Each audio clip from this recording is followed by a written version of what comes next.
Are your New Year's resolutions collecting dust?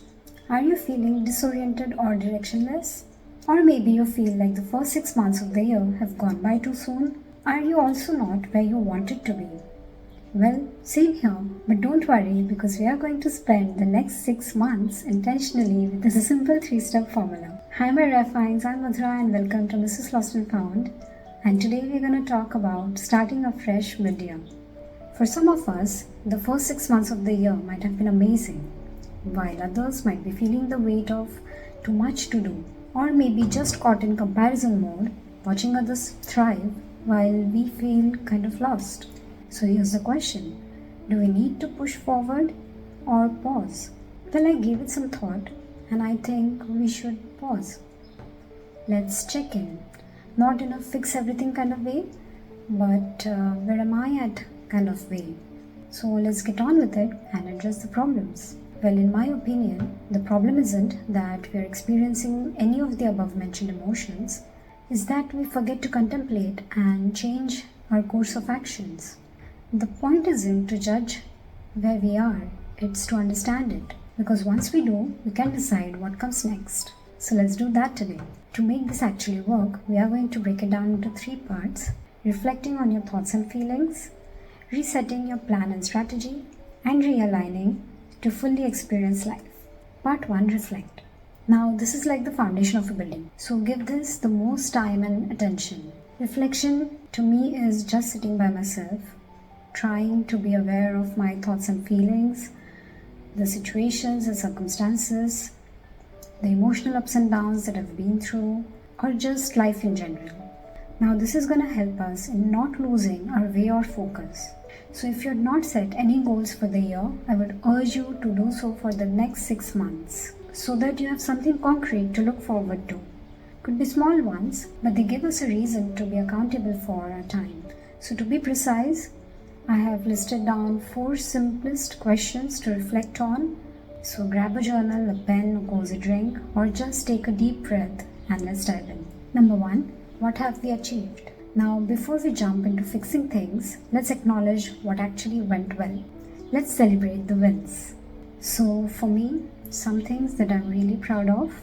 Well, we shifted base a couple of months back, and I faced emotional and physical challenges without a worry. I showed up for myself consistently. For example, I started flossing regularly. I know, small but significant. And most importantly, no burnout. It's huge. What about you? What's your little victory? Even if it's something tiny, remember that it matters.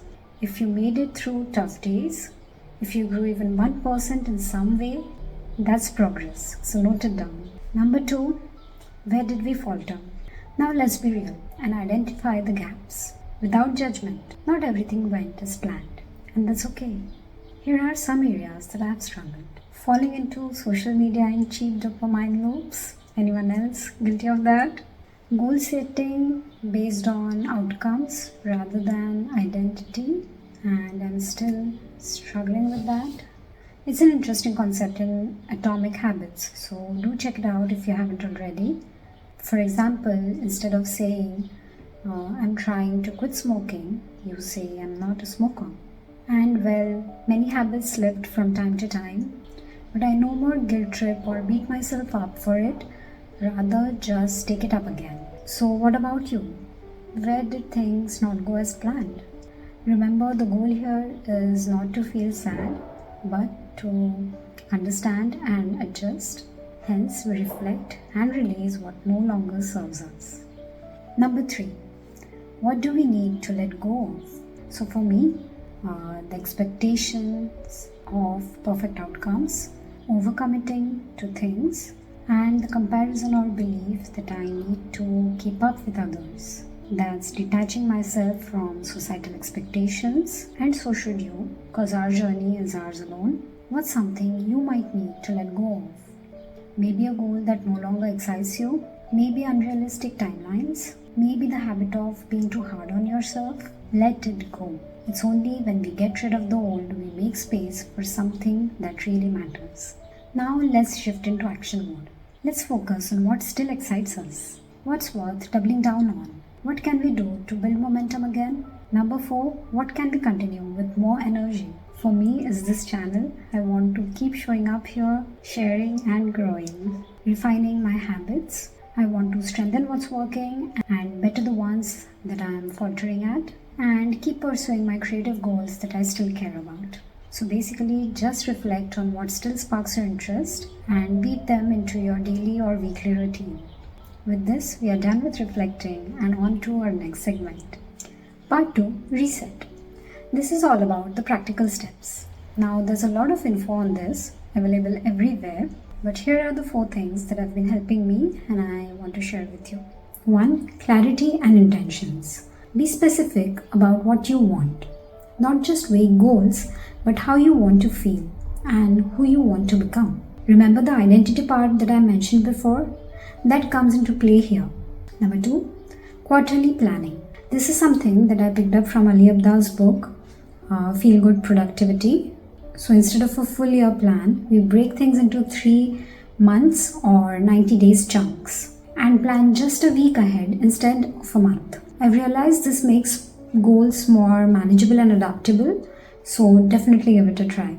Number 3, build system, not just goals. Again, something that I picked up from Atomic Habits. I realized that something I was struggling with initially, but that helped me immensely, was building systems. When you have systems, things flow more naturally, helping you to balance more things, giving you a sense of freedom. And number 4, regular reflection. Keep away your phones. Spend some quality time with the most important person in your life, you. Because either we reflect too often, hello overthinkers, or not at all, until life starts collapsing again. So we need to find a balance, check in weekly or bi-weekly, so we stay on track without overwhelm. And this brings us to our final step, realign. Part 3, realign. While reflecting and having a plan and strategy is crucial to move ahead in life, but we can't forget to realign our vibe, our spirit. We can realign by turning inwards. We just need to take out 10 minutes in a day to close our eyes and connect with ourselves. We can align with ourselves by aligning with the seasons. Like each season has a story. Do things that feel perfect in that season. 3, spending time in nature. Like in spring and summer, you can connect with the earth and water. I would rather urge you to connect with all 5 elements. If only we spend some time with ourselves and in nature, amidst the thousands of distractions that the world has to offer, we'll stop feeling so miserable.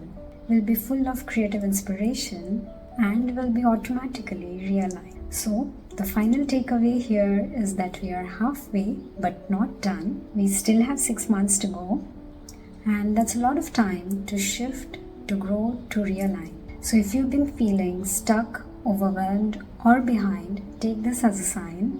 A fresh start begins whenever you decide. In the next video, we are going to dive into emotions mapping, how to reflect, regulate and soothe our emotions. It comes with an interesting creative exercise. So if you're interested, please subscribe to the channel and hit the notification bell. And if this video helped, please don't forget to like and share.